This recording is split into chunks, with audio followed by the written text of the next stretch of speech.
In a recent announcement that shocked absolutely no one, not even the supporters of the man himself, Chris Christie has announced that he will be stepping down from that of the 2024 presidential race. He hasn't said he will be supporting anyone. This is something that's interesting because usually when you see presidential candidates step down, they announce that they're throwing their support in the ring for X person for Y purpose so they can accomplish Z. We haven't seen that. What we did see, though, was a hot mic that released of Chris Christie talking about Ron DeSantis and Nikki Haley, effectively saying that they're in over their heads, just like he was. We can see that Nikki Haley, being someone who walks that of the never Trump Republican lane, is stealing a large portion of Chris Christie's voters, and with it, one of the reasons he had to step out of this race. On top of that, Nikki Haley being someone who is stealing much of the mega donors from Ron DeSantis, who thought they could support Ron DeSantis in an attempt to capsize Trump, but realizing the fact that Ron has lost his steam and with it his charisma has effectively gone the way of the dinosaur, Nikki Haley is now the person who is picking up that role. And with it, we can see that she's getting mass amounts of funding from so many of these different organizations that are that of the never Trump Republican organizations. And that is exactly who Nikki Haley will be accruing the vote from. Many of the never Trump Republicans and then also the Democrats that just simply can't vote for Joe Biden, but will gladly vote for a woman who espouses effectively all of the policies that Joe Biden does. Because Nikki Haley is nothing more than a mouthpiece for the neoliberal establishment, much like Joe Biden is a corporeal puppet for it. Well, that's all I've got for that, so let's go ahead and throw it into this video. From Jeff Stravinsky on Twitter, just now Governor Chris Christie has announced he's bowing out and suspending his campaign with a speech tonight. It is roughly 28 minutes long. I listened to basically the entire thing. It is not worth any bit of your time. There's roughly 30 seconds in it that are actually quite illuminating, where Chris Christie really plays his hand and shows you the nature of why he was running for president. I thought it was going to be so he could sell a book, and with it maybe have a book deal come out a couple months after Iowa, maybe a month, and it would be what it was like for Chris Christie to fight against the MAGA conservative base, saving the Republic from in the Republican Party against the Republican Party, yada, yada, yada, something like that, who knows. And what do we see? We see that actually hasn't happened yet. He hasn't announced any bit of a book, which, who knows, may come in weeks to come. But here's what's so fascinating about it.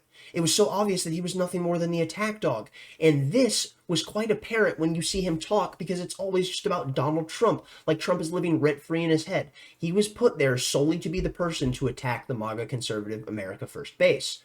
And what happened? Vivek Ramaswamy being the person who ended up filling that role on these debate stages, Chris Christie ended up aiming his crosshairs at Vivek, and in doing so, played his hand and overextended it, allowing everyone to see the cards he holds. And it was so obvious what he was doing. He was never doing this to actually sit within that of the White House. He was never doing this to be president.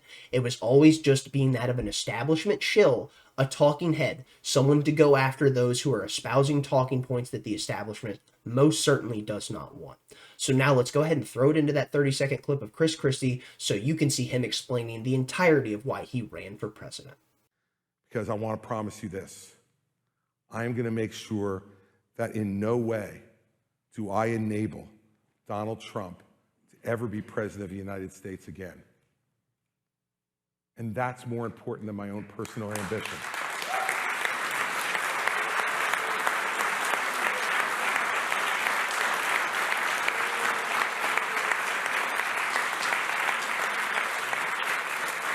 Chris Christie's role is to sit there and say, we have to save democracy. In order to do so, we have to ban Donald Trump from the ballot. Because in order to save democracy, we must kill it. It's quite fascinating to see that the people that are always sitting there claiming that they want to save the system are the ones doing the most anti-democratic things imaginable. You know, like trying to remove the Republican frontrunner, who is undoubtedly the most popular person to be in the presidential primary race. And what do we see? That doesn't matter. It doesn't matter what voters want. All that matters is that the establishment gets what they want. And with it, they will gladly go ahead and tell you that we have to do this because we're defending democracy. It doesn't matter if in places like Ukraine, we see that Volodymyr Zelensky has banned opposition parties and announced that he will not be holding elections, or in places like Israel, people like Benjamin Netanyahu have circumnavigated their way through the Israeli constitution, reworking their way into a third term in office, which is unconstitutional.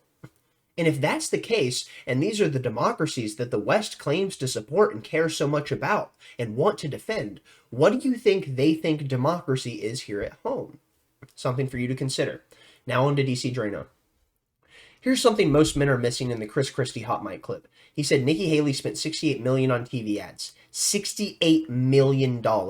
And guess who's sending money to her PACs? Reid Hoffman and other Democrat billionaires who hate Trump Hey, New Hampshire, do you feel duped yet?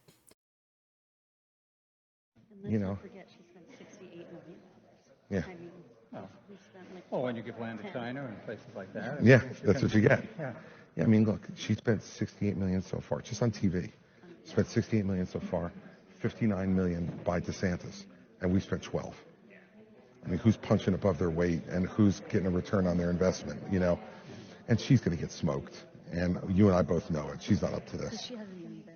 And she's still 20 points behind Trump in New Hampshire, right? Yeah. Oh, yeah. And he's still going to carry Iowa, right? Yes. Always.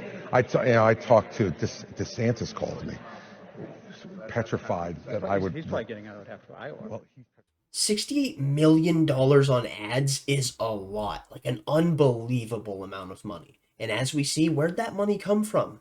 Democrat billionaires who hate Donald Trump and most certainly support Nikki Haley. Man, it's quite interesting because, like we've said, Joe Biden's just a corporeal puppet and there's realistically no way for him to actually do anything. The CIA super cocktails have most certainly stopped working, and because of that fact, Joe Biden just, man, I don't even want to make fun of him because the guy can barely remember his own name at this point.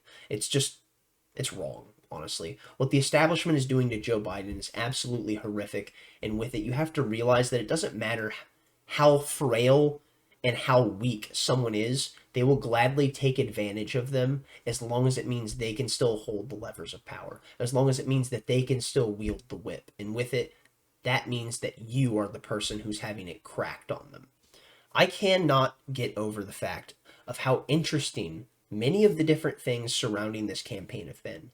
But with it, the most important part, and I will never drop this, is how openly the establishment has played their hand.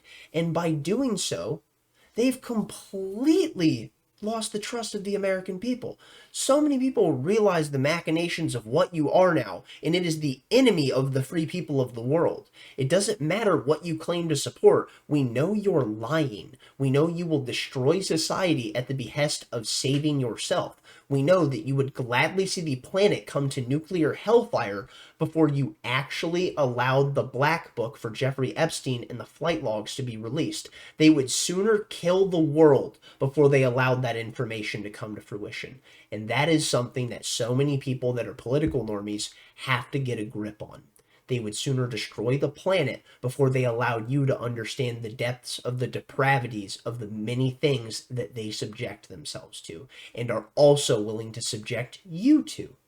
And here's someone that absolutely understands this to a T and also understands the nature of what the establishment is doing in propping up Nikki Haley and giving her so much money so she can spend so much of the dollars that she's given through these super PAC donations on things like TV ads. And who is that person? It is most certainly Vivek Ramaswamy.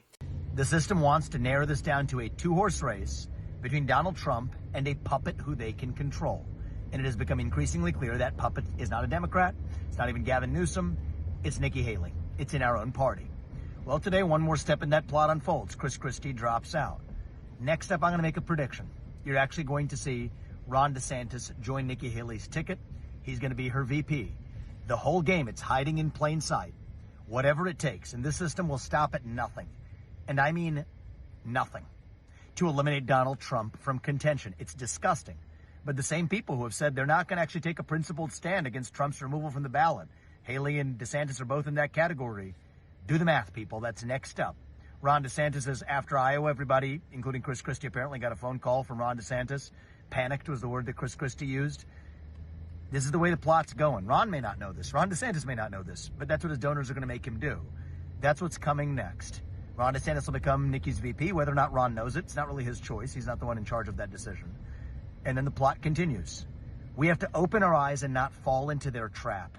Our America First agenda cannot end. Our movement cannot end with Donald Trump when they take him out from contention.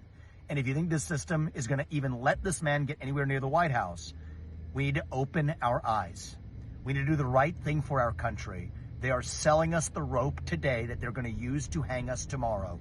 Do not fall into the trap, people, and that's why I'm here. It's staggering for me to hear someone like Vivek calling things out as accurately as he is, and doing so in such a brash fashion. This was a bold play to state this. Ron DeSantis, the person who is supposed to be the America First conservatives' dream boy of the year of 2020 and 2021, the man who fought COVID and won, the man who made so many people come from places like California, New York, and all these other blue states to Florida, flipping it to a red state by 20 points, would be Nikki Haley's VP. This is a bold statement.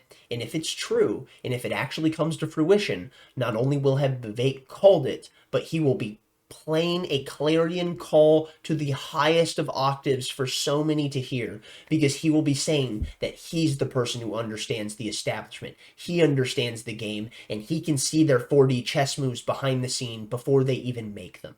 And that is something that so many people used to love to talk about, the fact that, well, Donald Trump is just playing 4D chess. You don't understand the moves that he's making. Well, here's the thing. If Trump was playing 4D chess, it was because he was blunderously goose-stepping his way through the moves, because he was just a bull in a china shop, and he was breaking things off of the shelves that were simply falling into place where necessary. But Vivek Ramaswamy is someone who really understands the intricacies of the bureaucratic bloat that is the federal government, and because of that, I think it gives him a much more solid analysis in understanding the nature of how these people are trying to tackle the issue of something like Donald Trump. And what do we see? He says, here's the plot. 1, narrow this to a 2-horse race between Trump and a puppet they can control. 2, eliminate Trump. 3, trot their puppet into the White House. Prediction, next up Ron DeSantis joins Nikki Haley's VP ticket. Ron may not know it yet, but he won't have a say in the matter. Oh my God, such a bold statement. And you know what? Just to go ahead and finish this off on something bold, let's go ahead and throw this into an article from the Babylon Bee. Man, the Babylon Bee just doesn't miss a step. Chris Christie suspends campaign to spend more time with family-sized 12-piece chicken meal from KFC. Jesus, why? The political world is reeling this afternoon after Republican favorite and frontrunner Chris Christie announced that he will be suspending his campaign to run for president. The beloved conservative populist cited his desire to spend more time with his family-sized 12-piece chicken meal from KFC. Why?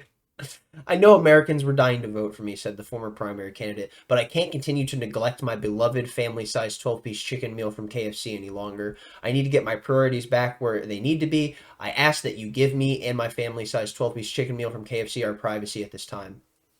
Oh my God.